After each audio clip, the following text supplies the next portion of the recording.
सांगली, मिरज आणि कुपवाड शहर महापालिका विरोधी पक्षनेतेपदी मंगेश चव्हाण यांनी आज काँग्रेसचे नेते जितेश भैया कदम आणि शहर जिल्हाध्यक्ष राजेश नाईक यांच्यासह काँग्रेसच्या नगरसेवकांच्या उपस्थितीत पदभार स्वीकारला आहे। यावेळी जितेश भैया कदम यांच्यासह नगरसेवकांनी मंगेश चव्हाण यांना पुष्पगुच्छ देऊन सांगलीच्या विकास कामासाठी आवाज उठवण्यासाठी शुभेच्छा दिल्यात। त्याचबरोबर यावेळी मंगेश चव्हाण यांनी सांगली महापालिका क्षेत्रामध्ये पाण्याचा मोठा प्रश्न निर्माण झालाय, पाण्याची समस्या सोडवण्यासाठी विशेष प्रयत्न करणार आहेत।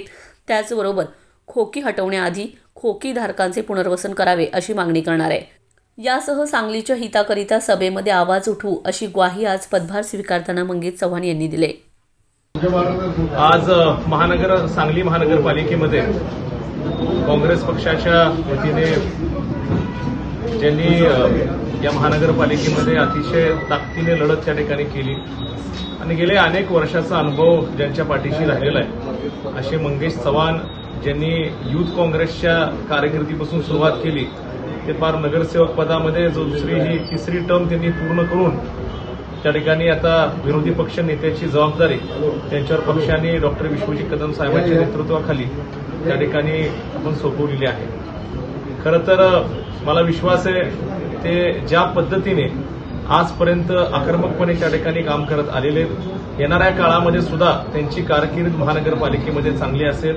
काँग्रेस पक्षाचे सर्व नगरसेवक त्या ठिकाणी विरोधी पक्षाच्या भूमिकेमध्ये त्या ठिकाणी अतिशय उत्तम कामगिरी सांगलीच्या नागरिकांबाबतीमध्ये त्या ठिकाणी काळजी घेऊन करतील।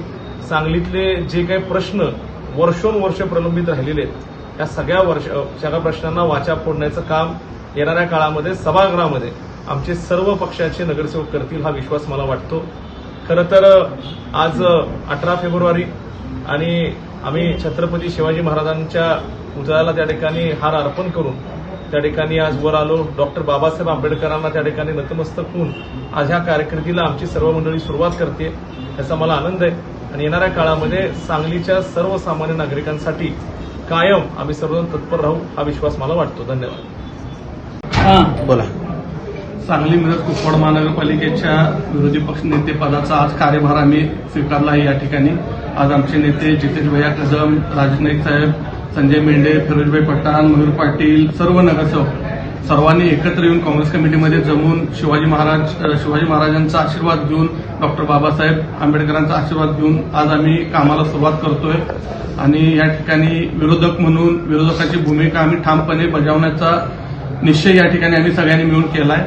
धन्यवाद। ते उद्यापासून आम्ही आढावा बैठक घ्यायला चालू करतोय आणि आढावा बैठक घेऊन त्यामध्ये सूचना काय असतील ते प्रशासनाला देण्याचं काम आम्ही या ठिकाणी करणार आहे। पण संदर्भात मगाशी मी बोललो तुम्हाला की मदनभाऊ असताना मदनभाऊनी खोक्यांचं पुनर्वसन केलं, अशा पद्धतीचं कुठलंच नियोजन ह्या सत्ताधाऱ्यांकडे नाही आहे। फक्त जायचं डायरेक्ट दांडगाव करायचा, लोकांचं सगळा व्यवसाय उद्ध्वस्त करायचा, पण त्या लोकांचं पुनर्वसन कुठं करणार हे नियोजन त्यांच्यामध्ये नाही आहे। तर ते सुद्धा आयुक्तांना भेटून आम्ही ते निर्देशात आणणार आहे, कारण ह्या भागातला व्यापार राहिला पाहिजे, सांगली शहरातला व्यापार टिकला पाहिजे, व्यापारी टिकला पाहिजे, हे धोरण महत्वाचं आहे।